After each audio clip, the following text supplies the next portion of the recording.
నమస్కారం ఫ్రెండ్స్. తెలంగాణ రాజకీయాల్లో ఊహించని పరిణామం జరగబోతోందా? కల్వకుంట్ల కవిత గారు సరికొత్త పొలిటికల్ బాంబు పేల్చబోతున్నారా? అవుననే సమాచారం వస్తోంది.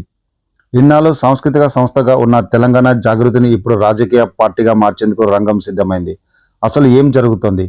కవిత గారి మాస్టర్ ప్లాన్ ఏంటి? ఈ వీడియోలో పూర్తిగా తెలుసుకుందాం. ప్రస్తుతం అందుతున్న సమాచారం ప్రకారం కవిత గారు తెలంగాణ జాగృతిని రాజకీయ పార్టీగా మార్చడానికి కేంద్ర ఎన్నికల సంఘానికి దరఖాస్తు చేసుకున్నారు. ఈ మేరకు ఆమె తరపున ప్రతినిధుల బృందం ఢిల్లీకి వెళ్లి మరీ ఈసీకి అప్లికేషన్ సమర్పించినట్లు తెలుస్తోంది. అంతా అనుకున్నట్లు జరిగితే రాబోయే 3 నెలల్లో తెలంగాణ జాగృతికి రాజకీయ పార్టీగా అధికార గుర్తింపు వచ్చే ఛాన్స్ ఉంది.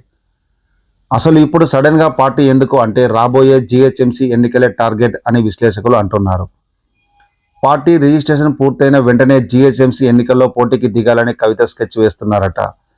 కేవలం గ్రేటర్ ఎన్నికలే కాదు, వచ్చే అసెంబ్లీ ఎన్నికల నాటికి పార్టీని రాష్ట్ర వ్యాప్తంగా బలోపేతం చేయాలని ఆమె గట్టిగా పట్టుదలతో ఉన్నారు. అయితే ఈ మధ్య కాలంలో తెలంగాణ ఉద్యమకారులు అందరూ తిరిగి జాగృతిలో చేరాలని ఆమె పిలుపునివ్వడం వెనుక అసలు ఉద్దేశం ఇదే అని టాక్ వినిపిస్తుంది. ఇక పార్టీ పేరు, జెండా, అజెండా కూడా కవిత ఇప్పటికే ఒక నిర్ణయానికి వచ్చారట. పార్టీకి తెలంగాణ ప్రజా జాగృతి అనే పేరు దాదాపు ఖరారైనట్టు సోషల్ మీడియాలో ప్రచారం జరుగుతోంది. తెలుగువారి కొత్త సంవత్సరాది ఉగాది పండుగ రోజున ఈ పేరును అధికారికంగా ప్రకటించి పార్టీని లాంచ్ చేసే అవకాశాలు కనిపిస్తున్నాయి. ఇప్పటికే పార్టీ గుర్తు, విధి విధానాలపై కూడా కసరత్తు పూర్తయినట్లు సమాచారం.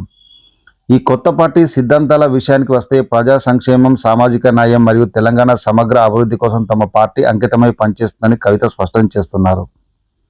ముఖ్యంగా యువత సాధికారతకు పెద్దపీట వేస్తూ తెలంగాణ రాజకీయాల్లో ప్రస్తుతం ఉన్న పార్టీలకు ఒక బలమైన ప్రత్యామ్నాయంగా ఎదగాలని ఆమె వ్యూహంగా తెలుస్తోంది.